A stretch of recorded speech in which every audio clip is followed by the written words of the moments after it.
And that is the nadir for Meghan. I mean, it's the bottom. I mean, just when you think she cannot go lower, she outdoes herself.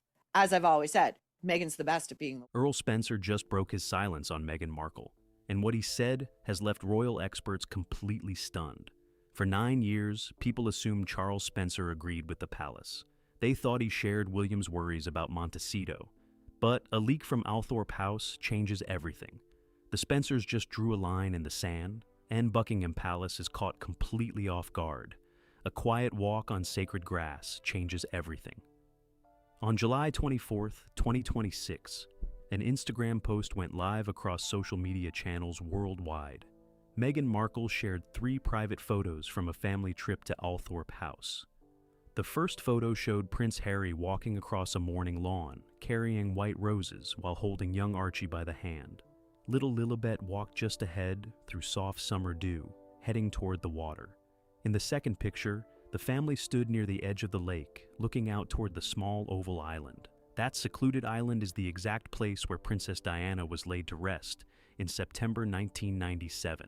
The final image showed no faces at all, focusing entirely on a simple stone memorial covered in fresh green ivy. Within hours, the post went viral with over 3 million likes from followers around the globe. The comment section exploded with thousands of emotional messages. But inside Buckingham Palace, the reaction to the private photographs was entirely different. Press officers held emergency phone calls before noon to address the growing media frenzy over the images. Staff members scrambled to draft internal briefing notes because the immediate institutional concern was clear. They questioned whether this was an intentional publicity move designed to grab international headlines.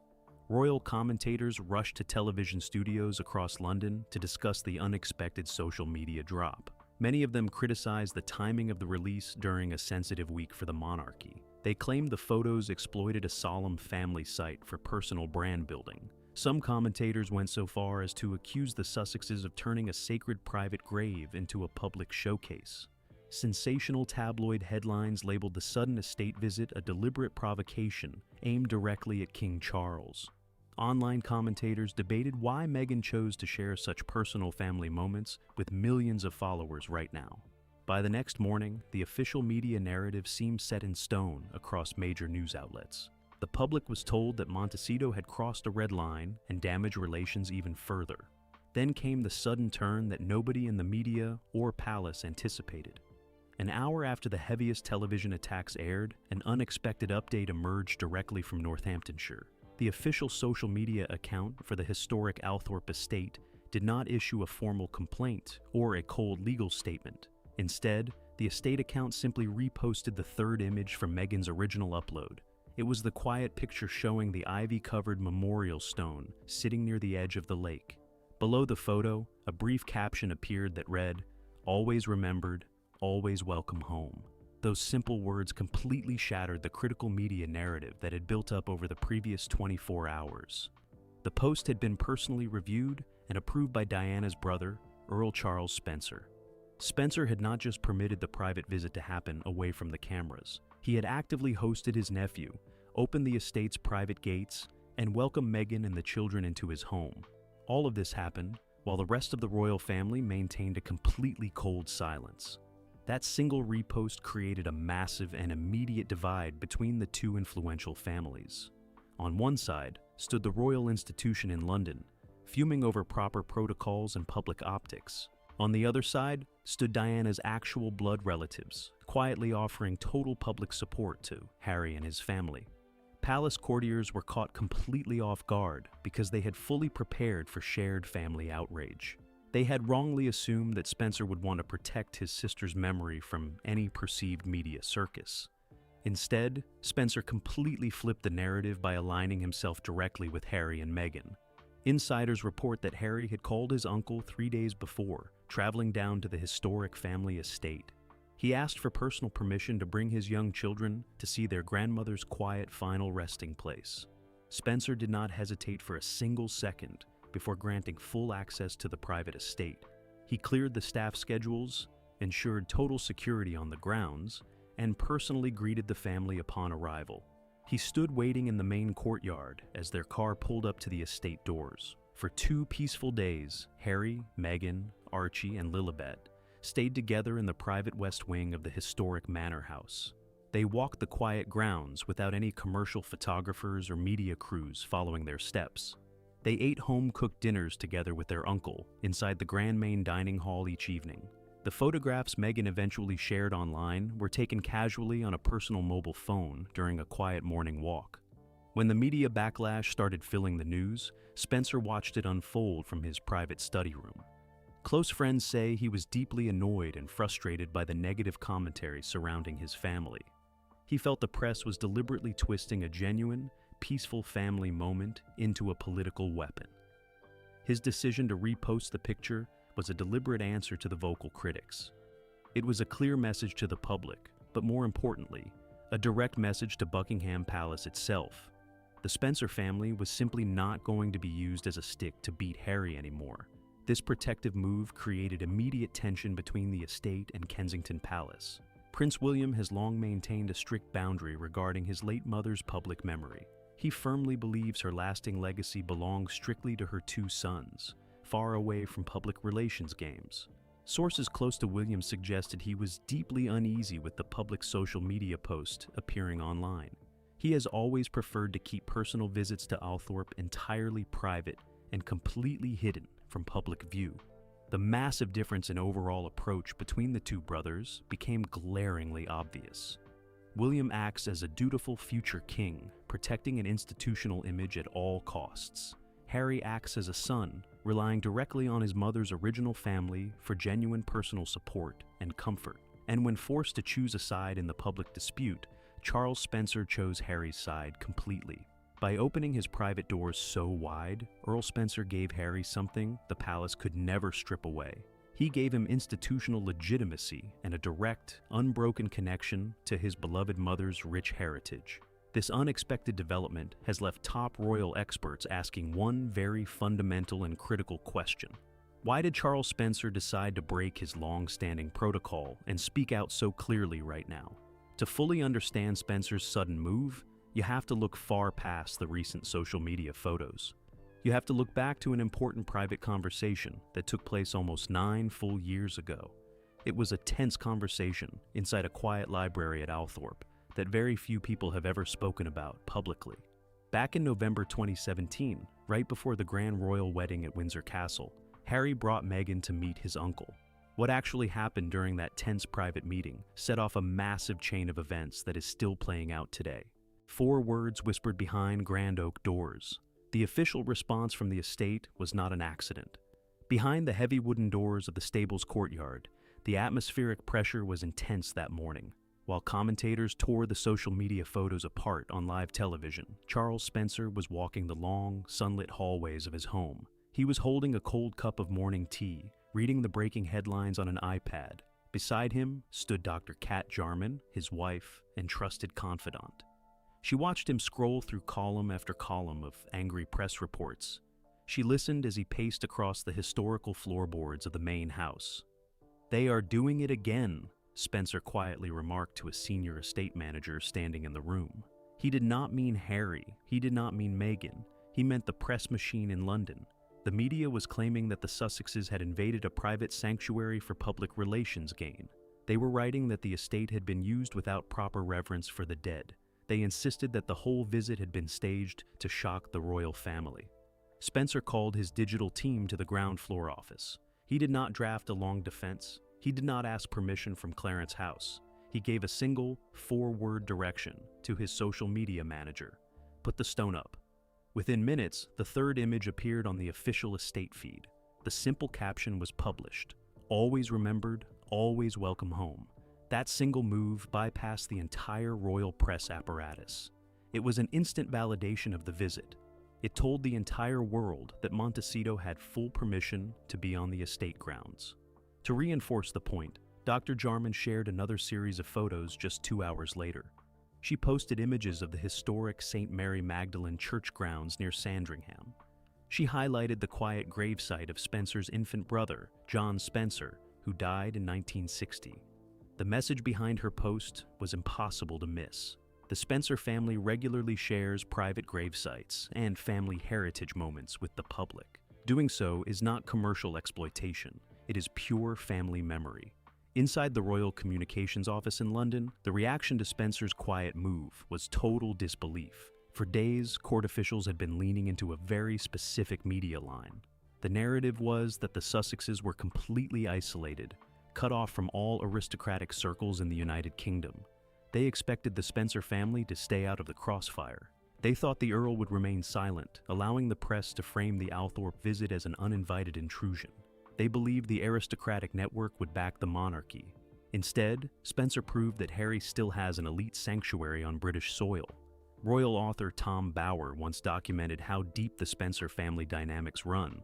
But royal commentators missed a critical shift that happened in recent years. While the Windsors turned their backs on California, the Spencers kept their lines open. When Prince Harry returned to the UK in May 2024 for the Invictus Games anniversary service at St. Paul's Cathedral, not a single senior working royal attended. King Charles cited a busy schedule. Prince William was miles away, but sitting in the front rows of the cathedral were Lady Jane Fellows, Lady Sarah McCorquodale, and Earl Charles Spencer. They sat proudly in public view. They walked out of the cathedral side by side with Harry. They made sure the television cameras captured their presence. The Althorpe social media post in 2026 was not an isolated gesture. It was the continuation of a clear pattern. The Spencers have chosen to act as Harry's public shield against institutional pressure. Yet, this strong family defense presents a massive mystery for historians. If Charles Spencer is so willing to defend Harry and Meghan today, why was he the very man tasked with stopping their marriage almost a decade ago? Why did he pull his young nephew into a quiet corner of the library at Althorpe in 2017 and beg him to slow down? To answer that, you have to look at the secret conversation that nearly broke their relationship before it even began. Before the vows, a brother's private hesitation. In autumn 2017, a black Range Rover pulled up to the main entrance of Althorpe. Prince Harry stepped out of the vehicle and walked into the grand entry hall. Right behind him was an American actress making her first visit to the historic family estate. Meghan wore a simple coat, carrying a small leather bag. She was introduced to the Spencer family in the private sitting room. Earl Charles Spencer stood near the fireplace alongside his two elder sisters. The atmosphere during lunch was polite, but noticeably reserved. They talked about regional weather, travel schedules, and estate history. After coffee was served, Spencer asked Harry to step into the library for a private chat. The two men stood between thousands of leather-bound books. Spencer did not waste time with subtle hints. He looked at his nephew and asked him a direct question about his rapid romance. He asked if Harry was moving too fast with the engagement. He wondered out loud if an outsider could handle the relentless glare of the British monarchy. He urged Harry to give the relationship more time before placing a ring on her finger. The advice did not originate entirely from Spencer himself. Days earlier, Prince William had secretly reached out to his uncle. William was deeply concerned about the pace of Harry's relationship. He knew he could not convince Harry on his own without starting a massive fight. So William turned to the one person he thought Harry would listen to. He asked Charles Spencer to intervene. He hoped a respected elder from their mother's side of the family could get through to him. Spencer agreed to step in. He felt a deep responsibility to protect both of Diana's boys from making a life-altering mistake. When Spencer voiced those concerns in the library, Harry did not react well. He felt blindsided by his uncle's blunt advice. He accused the family of being cold and unsupportive of his happiness. Harry walked out of the library, grabbed his coat, and left the estate early with Meghan. For months, the relationship between Harry and his uncle was completely frozen. Harry stopped calling the estate. He ignored casual text messages sent from Northamptonshire. When the royal wedding took place at St. George's Chapel in May 2018, the Spencer family was present. But they were seated several rows back, far from the central royal enclosure. Tabloid journalists noticed the seating arrangement immediately. Reports flooded out claiming that Charles Spencer had been banished to the background because of his earlier warnings. The press painted a picture of a total family fallout. They claimed Meghan held a bitter grudge against the Earl for doubting her intentions. Yet, those early warnings were never meant as an attack on Meghan's character. Friends of the Earl later revealed what was actually said behind those closed library doors. Spencer was not judging the American actress. He was terrified of the system she was about to enter. He had watched his sister Diana get swallowed whole by the palace machinery in 1981. He watched her struggle with isolation, public scrutiny, and institutional indifference. Spencer feared that history was about to repeat itself. He worried that an outsider from California would be completely unprepared for the ruthless nature of royal life. His hesitation was born out of fear for their survival, not hostility toward their love. Harry could not see that perspective back in 2017. He was convinced his family was trying to block his path to happiness. He took the caution as a personal rejection of the woman he loved. That misunderstanding fueled years of silence between the two men. So, how did a bitter fallout in a quiet library turn into total public solidarity by 2026? What happened to transform Charles Spencer from a hesitant uncle into the Sussex's strongest public defender? The answer lies in a shocking series of secret events that unfolded behind palace walls during the winter of 2020. Bloodlines cut deeper than royal protocol. In January 2020, an emergency summit was called at Sandringham House. Senior royals gathered inside the long library to negotiate the terms of Harry and Meghan's departure. The atmosphere was incredibly tense as legal documents were shuffled across a large, polished dining table. Outside the heavy estate gates, hundreds of reporters waited in freezing rain for any official statement. Inside the room, the negotiations were tough and unyielding. The palace stripped the couple of their official patronage roles, removed military appointments, and pulled their official security detail. Prince Philip walked out of the house early, deeply unhappy with how the meeting was handled. The royal institution was building a massive wall to protect its own image. While the meeting was happening in Norfolk, Earl Charles Spencer was sitting in his study miles away. He picked up his mobile phone and dialed Harry's private number directly. He did not ask about royal titles or public optics. He asked one single question: "Where are you staying tonight?" That private phone call marked the exact moment everything shifted between the uncle and his nephew. Spencer realized his original fears from 2017 had come completely true. The royal apparatus had turned on Harry just like it turned on Diana decades earlier. The hesitation he once felt about Meghan completely disappeared. When Harry and Meghan packed up their belongings at Frogmore Cottage and flew across the Atlantic Ocean to California, Spencer kept in constant touch. He sent private packages of historical family books to their home in Montecito. He wrote long letters detailing the history of the Spencer lineage, ensuring Archie and Lilibet would know their mother's side of the family. Royal expert Emily Andrews pointed out how critical this connection became over time. As the royal family systematically cut ties with Montecito, Spencer deliberately opened his arms wider. He recognized that Harry was feeling isolated in a foreign country, fighting the same tabloid culture that hunted his mother. The public saw the strength of this alliance during the unveiling of Diana's statue in the sunken garden at Kensington Palace in July 2021. William and Harry stood side by side, pulling the green cloth off the bronze statue. Their body language was stiff and distant. They barely made eye contact during the brief ceremony. Immediately after the official photos were taken, William walked back toward his private apartment to meet with palace advisors. Harry did not follow him inside. Instead, he walked straight over to his aunts and uncles standing near the garden pathway. Spencer wrapped his arm around Harry's shoulder and walked him out to a waiting car. That brief moment in the garden sent shockwaves through the royal press corps. It proved that while the two brothers were deeply divided, the Spencer family had made a firm decision. They were not going to remain neutral while Harry was cast out into the cold. Royal commentator Richard Kay noted that Spencer's loyalty is deeply tied to the solemn pledge he gave at Westminster Abbey.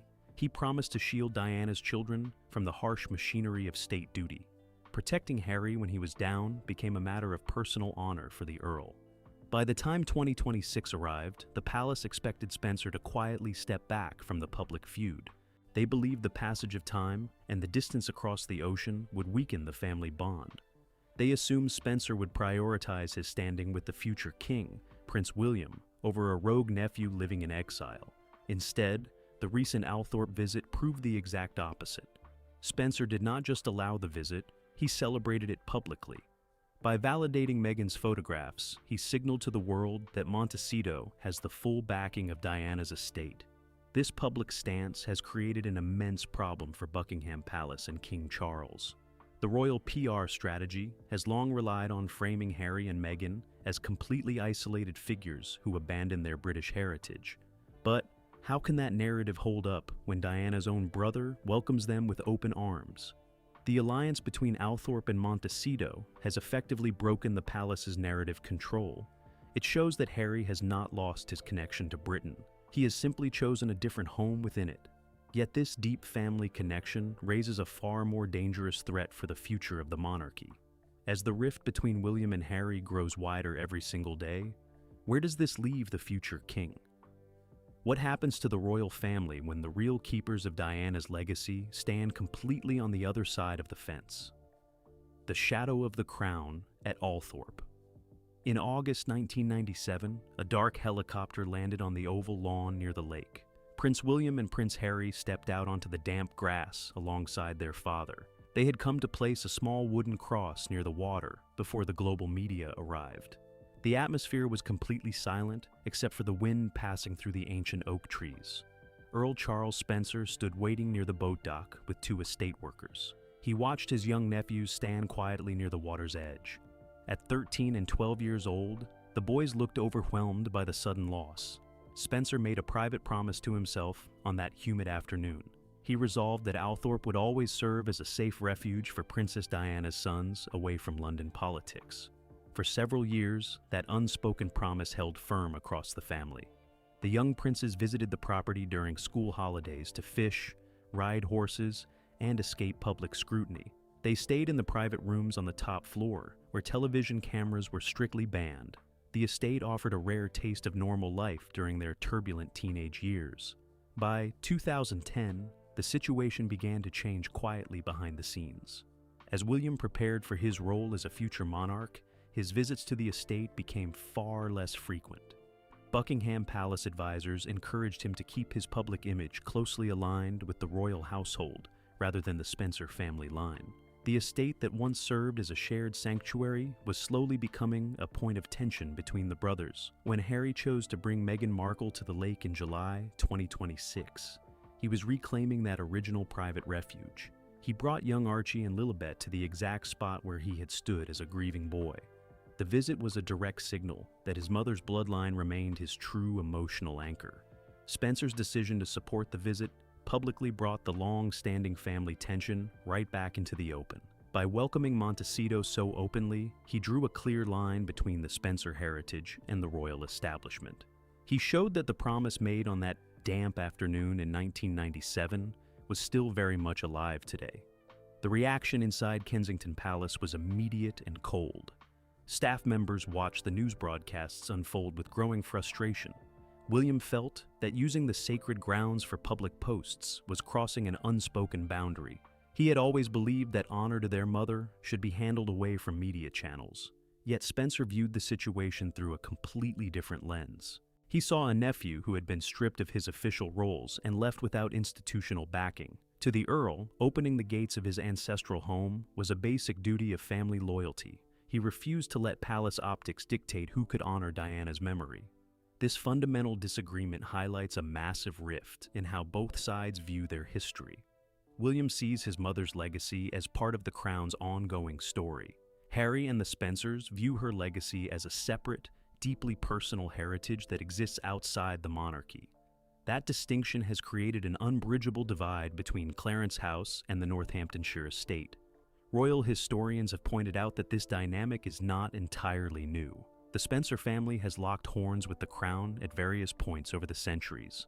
They have always maintained a fierce independence from court control, but this modern clash carries far higher stakes for the public image of the royal family. As news of the 2026 visit spread, public opinion split sharply down the middle. Supporters of the royal household argued that the Sussexes were using the estate to stay relevant in headlines. Supporters of Harry argued that he had every right to bring his children to their grandmother's grave. Spencer's single social media repost settled the debate for millions of observers. By adding those 4 simple words under the photo, Spencer effectively silenced the vocal critics. He took away the argument that Harry was an unwanted outsider invading a private family sanctuary. He proved that no matter how distant Harry became from the crown, his place at Althorp remained secure. This quiet power move left senior courtiers scrambling for a response. They realized that they could not control the narrative when Diana's own brother stepped into the ring. Every attempt to criticize Montecito was met with a clear reminder of Spencer's complete endorsement. The impact of this alliance reaches far beyond a single weekend visit or social media post. It establishes an alternative center of royal heritage on British soil. Harry no longer needs palace permission to connect with his roots or maintain his family's historical standing. For Meghan, the warm welcome at the estate marked a significant turning point. It showed that despite years of hostile media coverage, she had earned the full respect of Diana's immediate family. Dr. Kat Jarman made sure the family felt completely comfortable throughout their private stay. The children walked through the historic picture gallery, where portraits of their ancestors hang on high walls. Spencer personally walked them through the library, sharing stories about their family tree. These private moments built a real bridge between the past and the future for the young Sussex family. Meanwhile, King Charles found himself caught in a delicate position. He could not publicly criticize his former brother-in-law without opening old wounds from 1997. The palace chose to maintain a strict silence, hoping the story would fade from the news cycle. Instead, the visit sparked a renewed debate about the true keepers of Diana's memory. News outlets across Europe ran long features analyzing the growing influence of the Spencer-Montecito partnership. Experts noted that Spencer had successfully turned his private estate into a counterweight against palace authority. As the summer of 2026 came to a close, the long-term consequences began to take shape. The royal family realized that their control over the narrative was permanently fractured. They could no longer isolate Harry, while his mother's family stood firmly by his side. The quiet walk on the sacred grass had transformed into a major strategic shift for everyone involved. It proved that bloodlines and family loyalty could withstand even the heaviest institutional pressure. Now, with the family legacy divided across the ocean, a new question emerges for the historic estate. How will this open alignment with Montecito shape the future of the Spencer family when the crown eventually passes to a new generation? The unbroken line. Across the sea. The long-term consequences of that single summer visit are now rippling through the corridors of power in London. Court officials inside Buckingham Palace are quietly adjusting to a reality they fought for years to avoid. The traditional strategy of shutting out Prince Harry and Meghan Markle has hit a firm, unyielding wall in the countryside of Northamptonshire. By offering an open door at Althorp, Earl Charles Spencer created a permanent bridge back to Britain for his nephew. Harry no longer relies on royal apartments, official clearance, or palace press officers to maintain his heritage. His identity as his mother's son is fully validated by the very family that raised her. This shift leaves Prince William in an increasingly complicated emotional and public position. As the future monarch, William holds the institutional keys to the crown, but the Spencers hold the emotional heart of Princess Diana's memory. The contrast between William's formal royal duties and Harry's deep family connection to the estate has never been sharper. Inside the grand rooms of Kensington Palace, advisors know that directly attacking the Spencer alliance is impossible. Any attempt to criticize Earl Spencer risks reopening the massive public scars of 1997. The palace is forced to watch from a distance as Montecito builds its own unbroken legacy on English soil. For young Archie and Lilibet, the visit to their grandmother's resting place was far more than a passing holiday. It anchored them directly to centuries of British history, far away from the commercial world of California. They walked the same oak-lined paths, saw the same family portraits, and stood on the same sacred grass where their father grieved as a young boy. Earl Spencer has made it abundantly clear to his inner circle that his home will always remain a sanctuary for Harry's children. He views his role not as a political player in a royal feud, but as a protective uncle honoring a lifelong promise. His actions have proven that no amount of palace pressure can sever a genuine bloodline. The media landscape across the United Kingdom has felt the shockwaves of this unexpected family dynamic. Senior journalists who spent years arguing that the Sussexes were completely exiled from high society are now forced to rewrite their commentary. The visual image of the Spencer estate account, endorsing Meghan's personal photographs, shattered the long-standing narrative of total isolation. Supporters of the monarchy have tried to frame the estate visit as a minor footnote in royal history, They insist that the official business of state functions at Windsor Castle and Balmoral carries far more weight than private family gatherings. But for millions of ordinary people following the drama, emotional authenticity matters much more than rigid royal protocol. The contrast between the two family environments could not be more obvious to the public eye. On one side stands an institutional machine that demands total obedience to the crown's image above all else. On the other side stands a historical estate offering warm, unconditional acceptance to a family that felt pushed away. Insiders close to the Spencer family reveal that Dr. Kat Jarman played a vital role in making the quiet visit run smoothly. She ensured that the family had total privacy throughout their stay on the vast grounds. Her recent posts highlighting the broader Spencer family history served as a subtle defense against harsh media attacks. By framing the honoring of past family members as a normal tradition, she neutralized the accusations of commercial manipulation. The press found it extremely difficult to continue calling the visit a publicity stunt when faced with such calm, consistent family dignity. The relationship between Harry and his uncle has now reached its strongest point in nearly a decade. The early misunderstandings from 2017 inside the estate library have been completely buried under years of shared experience. Both men understand what it means to stand up against the crushing pressure of the British press apparatus. This shared understanding has transformed a simple family connection into an indestructible strategic alliance. Harry knows he has a home base in England that operates completely outside the authority of royal courtiers. He can bring his children back to their roots whenever he pleases, without asking for official clearance or fearing leaks to the press. Meanwhile, King Charles finds himself walking a tightrope regarding his younger son and grandchildren. The king is deeply aware that his own relationship with his grandchildren in California remains almost non-existent. Seeing them bond so naturally with their mother's side of the family at Althorpe adds a layer of quiet personal regret to an already painful situation. Courtiers have tried to draft diplomatic statements to smooth over the obvious divide, but their efforts have fallen completely flat. The reality remains that the Spencer family has taken a firm, unmistakable stand.